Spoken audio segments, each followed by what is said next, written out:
Assalamualaikum warahmatullahi wabarakatuh. Saya Imdatul Maula, NIM 170210102042. Saya dari Pendidikan Fisika, Fakultas Keguruan dan Ilmu Pendidikan Universitas Jember. Pada kali ini, saya akan membuat suatu video pembelajaran pada mata kuliah KKPLP. Saya pada kali ini melaksanakan KKPLP di SMA Negeri Arjasa, yang lebih tepatnya di 11 MIPA 5 dan mengajar pada bab 2. Materi fisika yang akan saya sampaikan yaitu adalah elastisitas. Pada kali ini saya akan membahas tentang beberapa subpoin, di mana subpoin pertama adalah pengertian elastisitas. Subpoin kedua adalah sifat-sifat bahan elastisitas, dan subpoin ketiga adalah hukum Hooke. Baik, kita akan membahas tentang subpoin pertama ya. Subpoin pertama adalah pengertian tentang elastisitas. Kalian pasti sudah tahu pada kehidupan sehari-hari dan kalian sering melihatnya. Contohnya, karet, ban mobil, ban sepeda, dan ada juga pegas. Coba kalian lihat pegas. Coba kalian tarik. Apa yang terjadi? Ya, kembali ke bentuk semula, bentuk awal. Itu adalah pengertian dari elastisitas, di mana elastisitas adalah kemampuan suatu benda atau bahan untuk kembali ke bentuk semula ketika diberi gaya. Pada subpoin kedua, kita akan membahas tentang sifat-sifat bahan elastisitas. Sifat-sifat bahan elastisitas itu ada 3. Pertama, ada tegangan. Kedua, regangan. Dan ketiga, modulus Young atau modulus elastisitas. Untuk bahan pertama, sifat bahan pertama yaitu adalah tegangan, di mana tegangan adalah salah satu kemampuan benda ketika diberi gaya untuk kembali ke bentuk semula. Ya, sama seperti pengertian elastisitas. Tetapi pada tegangan memiliki suatu bentuk rumus. Bentuk rumusnya adalah T. Ya, tegangan itu bisa diartikan dengan T ya. Itu sama dengan F per A, di mana F adalah gaya dan A adalah luas penampang. Satuan dari tegangan yaitu Newton per meter persegi. Nah, untuk sifat bahan yang selanjutnya yaitu adalah regangan. Regangan adalah perbandingan panjang ketika benda itu ditarik terhadap panjang mula-mula, atau ketika kita tulis dalam rumus yaitu adalah E kecil sama dengan delta L per L0. Nah, pada regangan ini cukup unik. Kenapa? Pada rumus pasti kalian sudah mempelajari tentang satuan kan? Nah, di delta L per L0 itu delta L dan L0 memiliki satuan yang sama. Jadi ketika kita proses akan menghasilkan suatu besaran yang tidak memiliki satuan. Pada subpoin ketiga, kita akan bahas tentang modulus Young atau modulus elastisitas. Modulus Young atau modulus elastisitas yaitu adalah perbandingan dari tegangan per regangan. Atau dalam konsep kita bisa menyebutkan kalau modulus Young itu adalah kemampuan suatu bahan, kemampuan elastisitas suatu bahan.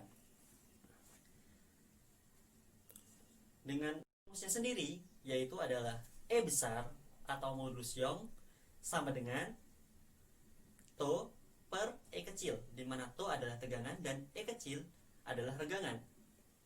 Untuk satuan dari modulus Young ini sendiri memiliki satuan sama seperti tegangan, yaitu Newton per meter persegi, dikarenakan tadi ya, regangan tidak memiliki satuan. Nah, sebelum kita lanjut ke subpoin ketiga, kita akan melihat sebentar dulu ya. Bisa dilihat di sebelah kiri saya. Di situ ada suatu gambar grafik. Di mana gambar grafik itu ada beberapa titik antara titik A, titik B, titik C, dan titik D. Nah, di situ ada maksudnya daerah asiran untuk beberapa kuadran ya.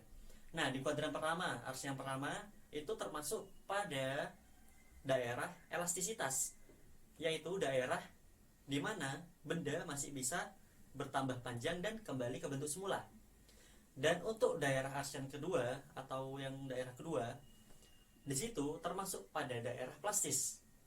Kenapa disebut daerah plastis? Karena benda masih bisa bertambah panjang, tetapi benda itu tidak bisa kembali ke bentuk semula.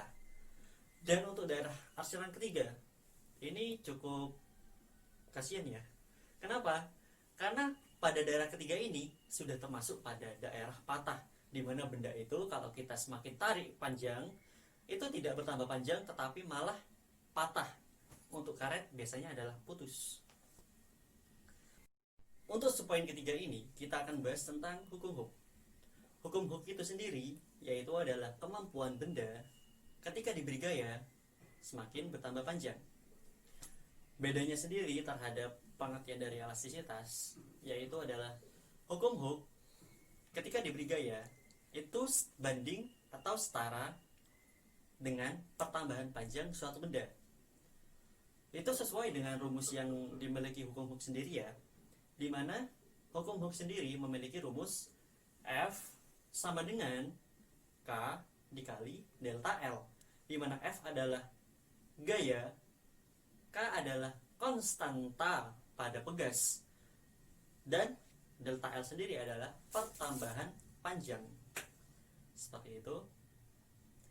Setelah kita membahas tentang pengertian dari hukum Hooke, kita lanjut ke susunan pada pegas ya. Ternyata pada susunan pada pegas itu terdapat dua susunan, di mana susunan pertama adalah susunan seri dan susunan kedua adalah susunan paralel. Loh, kenapa ya terdapat dua susunan? Ya, perbedaannya adalah pada konstanta pegasnya. Pada susunan seri itu bertambah panjang ke bawah ya, bisa dilihat di samping. Nah, itu memiliki besar konstanta totalnya sama, itu adalah 1 per konstanta total sama dengan 1 per K1 ditambah 1 per K2 ditambah 1 per K3 ditambah 1 per K4 dan ditambah per 1 per KK terusnya. Kalian bisa hitung sampai selesai ya. Seperti itu. Hal ini jelas berbeda dengan susunan paralel.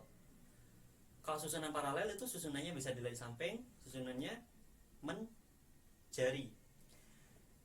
Itu memiliki besar konstanta pegas atau konstanta totalnya sama dengan K1 ditambah K2. Nah, kita sudah mempelajari tentang elastisitas. Kita sudah mempelajari tentang pertama pengertian elastisitas, kita sudah mempelajari tentang sifat-sifat bahan, dan kita juga telah mempelajari tentang hukum Hooke serta susunan pegas. Kita sudah mempelajari bahwa elastisitas adalah kemampuan benda untuk kembali ke bentuk semula. Kita sudah mempelajari sifat-sifat bahannya, dan kita sudah mempelajari tentang hukum Hooke-nya serta susunan pada pegasnya. Mungkin sekian dari saya. Jika ada kesalahan atau kekurangan bisa dicek di link deskripsi, bisa ditulis di bawah ya, bisa ditulis di komentar. Sekian, terima kasih, jangan lupa like dan subscribe. Assalamualaikum warahmatullahi wabarakatuh.